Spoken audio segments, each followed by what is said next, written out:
This is the Meade LX90 8-inch advanced chroma-free ACF with a Autostar Autoguide, which is a talkie version. And now is doing I've leveled it using my mobile phone and also True North. It found a True North for me. I've attached the Velcro on the back of this and the side, so I can attach this if I want. I'm not going to use that thing for here. There's a clamp, and I'm not going to enter. There's no point it. So it's searching now for the Star Vega. Of course, I've not attached anything yet. No, as you can see, no back focal tube, no diagonal, no nothing else. Okay, I'm just letting it do its job. As you can see, this daylight, of course, you cannot see much. So I just say that I agree with it. That is a Star Vega, and I'll let it go now for the Star Capella. And he's looking now for the Capella.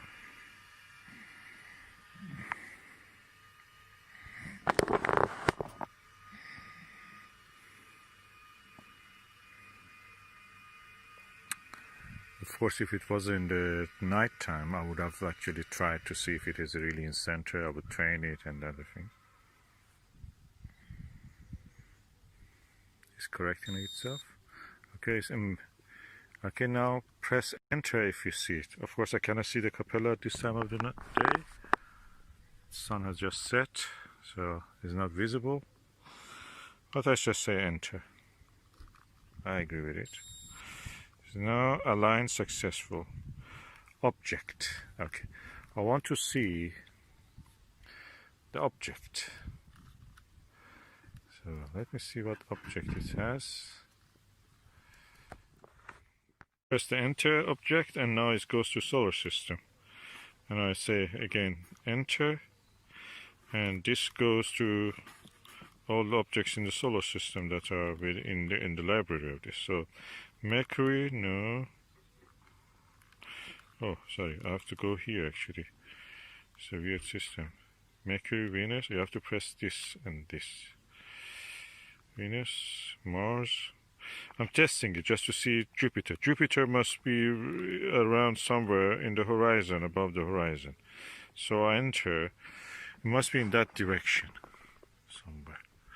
If it goes into that direction, that means it's working. So I enter. It's calculating. It's giving me some information about it.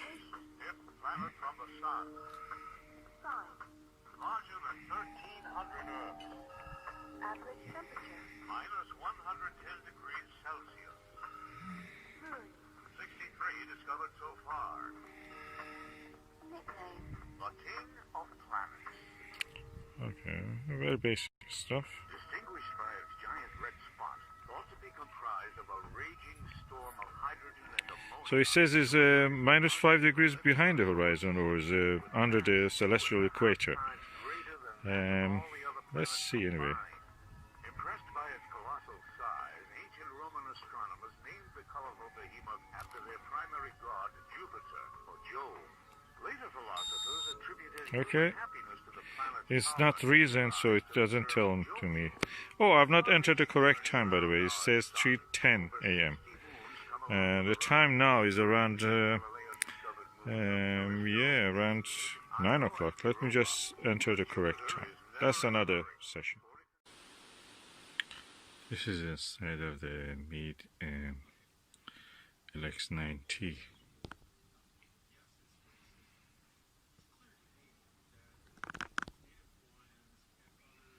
You can see the baffle inside the secondary pathway. I recommend when you get a telescope, a Meade telescope with go-to system, reset the Autostar. You go to the mode and go down using these scroll buttons here, and you go down or up and find reset. You have to reset it. Then when you want to operate every time, I think, you have to go first. Set the date, then set the time, day saving, summertime, 1 hour ahead or behind, which is winter normal time, and that's it. And then you go for the alignment again, and auto align or 2-star. I'm using 2 stars, and adjusted the telescope toward the magnetic north using my mobile phone. Hopefully that's correct. And now I'm entering and let it go to find where it was. Acherner, okay, I don't want the stars I can see here. Is one of them is that star, which is the, you see at the center, that's the Arcturus. So I go down.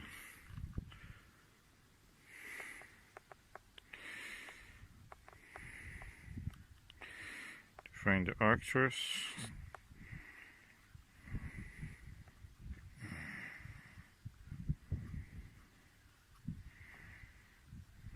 Antares must be also visible beside the Jupiter, but I'm going for Arcturus. Arcturus is here, and let us see if it is correct. Now I can find it. Okay, it's turning toward the right direction. I'm going to turn on the flash so you can see. Okay, that's the direction, is almost right. So when it goes there and points to the Arcturus, that is rising. I think that is almost right. I think it's around 2-3 degrees wrong. I have to press it and bring it to that position. I will do it. Okay, the Arcturus is now at the field of view. Of course, I don't know if you can see it, but anyway, it's in the field of view at the center. And I use the focal reducer just to make the wide field of view. So I'm now entering, so it knows that's a star. So I'm now going for the second star. Let me see what star I can choose. So for telescope, I've attached the Autostar, the Velcro to the body. It's like magnet, as if it attracts to it. And for the second star, I'm going to choose the star which is right above our head. Let me turn off the flash. Yeah, that's the star you see there in the center. That's Vega. And I'm going to use that.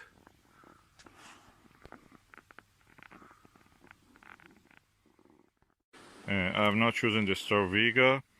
The easiest way is not to go alphabetically A, B, C, D in the name of the first letters of the stars.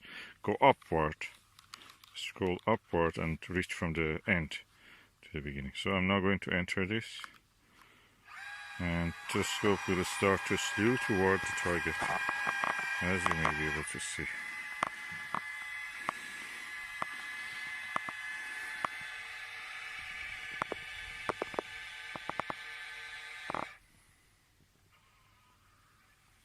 We're almost trying to find it.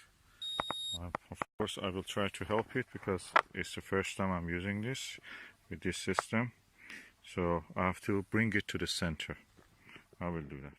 For the second star, I noticed that the Vega was covered with the clouds, so I just chose the Antares. Over there, beside the brightest dot that you see is Jupiter.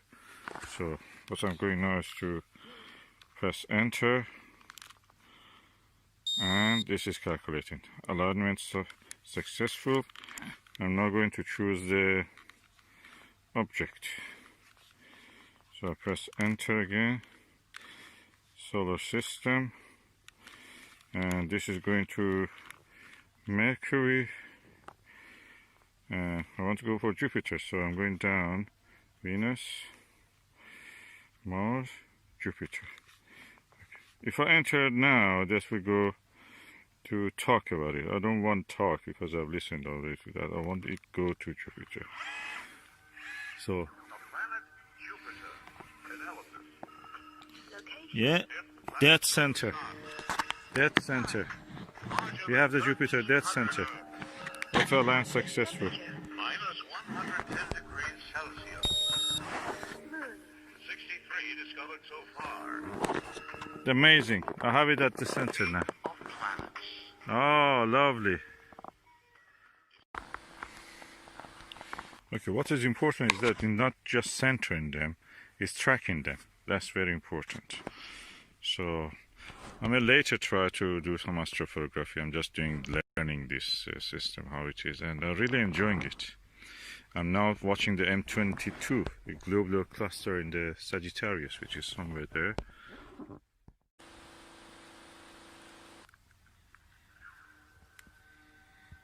planet Saturn. Analysis.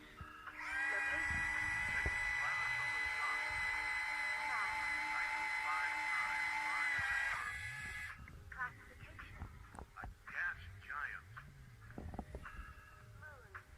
60 and counting. The Lord of the Rings. Second in size only to Jupiter, Saturn is the farthest planet from the I asked the telescope to find me the Ring Nebula, Messier 57, and it found, for the first time I'm seeing the Ring Nebula. It's, with the averted vision is clearly there, and oh, I'm so excited. I love this telescope. That's such a good piece of kit. Oh, exciting.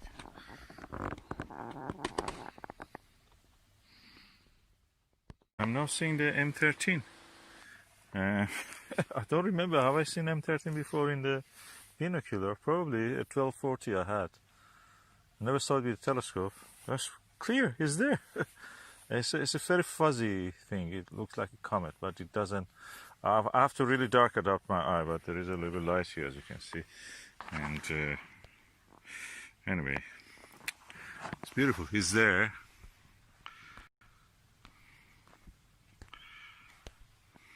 It's somewhere there, as you can see, the Arcturus, somewhere it was. Anyway, interesting. M13 in the, yeah, constellation Hercules. Okay, I'm using the Meade LX90, and of course I'm going through a tour. Is now going into M5, Messier 5 is a globular cluster in the Ophiuchus constellation.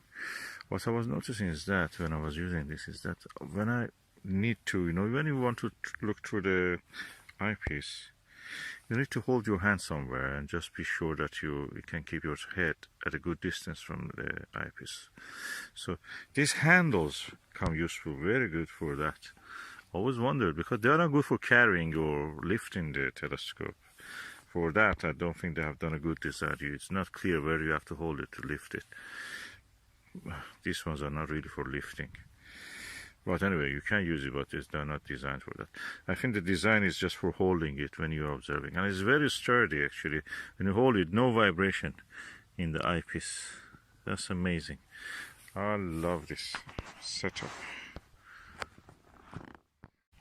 I think the secret of my success with observation of many of the faint fuzzies, nebulas, and deep sky objects was that I put this celestron, or we can use Meade. Meade one is a little bit, I noticed, is too more, shows the secondary mirror too much. But this celestron one is alright, and if you use Antares, that will be also alright. This focal reducer actually made the field of view wider, so when I'm looking at the faint fuzzies, which are, big, I mean, it can be up to 2-3 degrees in the case of the Andromeda galaxy. If you look at with a narrow field of view, you will not see the contrast between the darkness of the sky and the brightness of the faint fuzzies. So this actually increased the field of view, and I could discern them against the background of the sky, and I think that was the secret for that. This was really good. Get a focal reducer to use with. Of course, you can remove this if you want to. For planetary viewing, it probably is better to remove it, or use a Barlow or a low magnification lens, just to see the more details that is visible in the case of the planetary objects like Jupiter and Saturn, which are now in the sky. And for other things, for very wide objects like the faint fuzzies, nebula clusters, and all the things, it's better to have the focal reducer. So we have almost 2 degrees here. This is 10 millimeter. I had 40 millimeter last night, and this 40 millimeter, and with this focal reducer, the widest possible field of view was around 2 degrees, which is really good for moon widths you could see. And that's the secret, I think, to using this comfortably with a good amount of the visibility.